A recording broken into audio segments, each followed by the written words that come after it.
Welcome, I'm Kinetic Symphony. This is Dave. I hunt down and report on weird and true mysterious stories, from glitches to the supernatural. Case file number 1931, written by Anonymous. The nice young man in the blue suit. I worked in a nursing home a while back as a cook. It was a good job. The residents were cool and the nurses rocked. Being a nursing home, however, meant that death came to our residents pretty frequently. Occasionally, staff would see strange things in the halls out of the corner of their eyes. The newer staff would always try to investigate. The older staff always knew they would find nothing. Here is the strangest thing though. A day before a patient died, they were lucid. They would report having had a visitor, despite no one being in the visitor logs. The visitor was always a young man, generically handsome, clean-cut, and would sit with the patient and they would talk. The patients who spoke of this man always said that they felt better after the talk, but inevitably they would die within 24 hours. Even seemingly healthy residents would pass away within 24 hours. So when a resident brought up the young man in the blue suit, the nurses would unofficially contact the family and strongly encourage them to visit the resident. Earlier I mentioned that the staff were seeing things out of the corner of their eyes. A person walking into a resident's room, a little blur of movement at the end of the hall. Several staff, myself included, got more direct looks at this entity. It was usually in a restroom or a resident's room. Always in a reflection, but definitely there. He seemed to be checking on the residents, placing a hand on them, and then leaving the room and vanishing. He would show up for non-nursing staff in restrooms or via reflective surfaces in staff-only areas, there to guide and comfort the dying towards the end of their lives. He genuinely seemed to ease the burdens hanging on the residents, and they seemed to pass away pretty easily. Case notes found 1931. The nice young man in the blue suit. This is a well-known phenomena where people who are on the verge of death will start to see figures. Usually, but not always, they'll see a cloaked figure, like the Reaper, the classical Reaper, with the scythe and everything. I don't know if a scythe is reported, but normally they don't see a handsome young man in a blue suit. I wonder, who is making the decision on what the apparition looks like?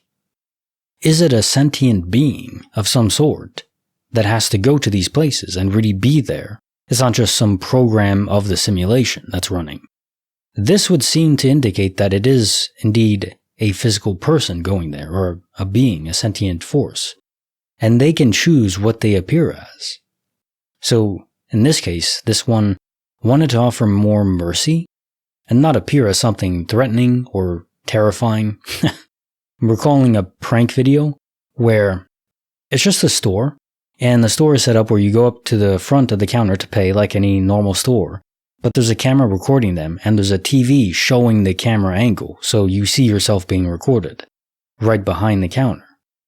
And what they did is, they manipulated the footage, so behind someone, there would just be a man in reality. But on the camera, it showed the Reaper being there, just behind them, with the scythe and everything. The whole thing, the whole shebang. And so when they turn around, they just see an old man with a scythe or a hoe or something, just like a farmer. And he just winks at him. It's like, yeah, I'm the Reaper. I'm here to take you. I'm here to harvest you. They just look back and it's the Reaper again on the screen and like, no, this is not happening. That is a hell of a prank, I have to say. But in this case, it's not a prank. It's just the experience of people near death being comforted by a good Reaper, if you want to call it a Reaper. Case file number 1932. Written by UncommercializedMail. The night a creature left its mark in the silent dark. When I was about 7 or 8, I woke up to the sound of our dog barking furiously. I remember her barking viciously, which usually meant there were coyotes or raccoons in the yard. I sat up, about to check for coyotes. My dad was a heavy sleeper. I often had to wake him up to shoot coyotes before he let me have his air rifle. When I heard our dog yelp, our dog was a scrappy black lab, who would spend half the night chasing and fighting creatures of the night. She never backed down from a fight. Which is why we often kept her on a long chain at night. She would sound the alarm and we would chase off the coyotes from the yard, keeping her from getting seriously hurt. I say this because I had never heard her yelp. Seconds after she yelps, I hear and see something big running between my window and the well house. I could hear ragged breathing and galloping, and as it passed by my window, I saw the outline of its hunched back filling half my window pane. Our house sat on a 2-foot stone foundation, and my windows were about 6 feet off the ground. This thing had to be at least 8 feet tall, possibly taller, since it sounded like it was galloping on 4 legs.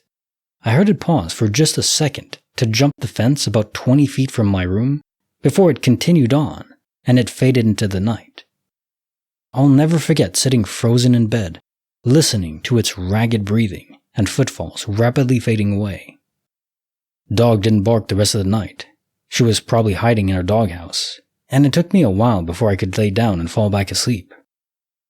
There was a window right next to the head of my bed, and I was terrified that I would lay down and see the face of the beast staring at me. Never mentioned it to my family. Figured they wouldn't believe me anyways. Caissons found 1932.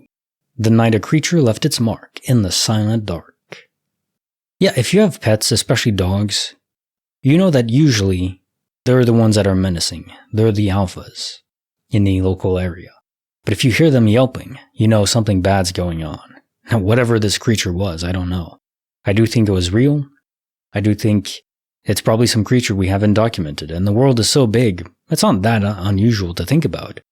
If that's the case, these creatures they keep to themselves in isolation because there's a lot of humans around, so we would see them eventually at some point. Now, as we keep exploring, and we all have cameras now in our pockets, these creatures will be demystified, but even then, even if we catalog an 8-foot-tall horse thing galloping around, we can know that exists and say it's just a normal big creature, but it doesn't make it any less terrifying to me, at least. The other possibility is this wasn't a creature from this universe, it was an apparition from a different, far-away universe where perhaps humans are not the dominant apex species. That makes a lot of sense too. Case file number 1933, written by Vampyrewolf. The vanished week's Mire left questions dire. I still have no idea what happened to that missing week, 11 years later. Gather around, story time. I graduated as an electronics technician in 2006 and pushed my career path hard and fast. Production tech for a year, warranty for 2 years, Q&A for 6 months, QA reliability tech for a year, then into regional management. For that 7 years, I was pushing my body and mind, working 12 hours a day on average. Working my day job and then IT work in the evenings, or just getting more work done than should have been humanly possible towards the end of it. 205, 250 hours a month average, over 300 a couple times, for $160K salary. I lost the company lottery in 2013. Long story, but the company hired based on projects and bids, then let management fire whoever they wanted. So now I'm downsized in May 2013, while every group I was part of was shutting down for summer, which means I have time to kill. I managed to kill May. June I spent 2 or 3 weeks online, quite literally. I even slept a couple hours a day at my computer, if I slept. Did you know lolcats and I Can Has Cheeseburger have an end? YouTube takes you to the weird side and back to the normal side if you click random videos long enough. Then I lost a week. No computer records, see, IT. No bank records, no phone records. No mystery food in the fridge, no laundry. If I spent anything, it was less than $100, as I normally have 40 to 100 on me. I went from sitting at my computer to sitting in my recliner, and a week had gone by.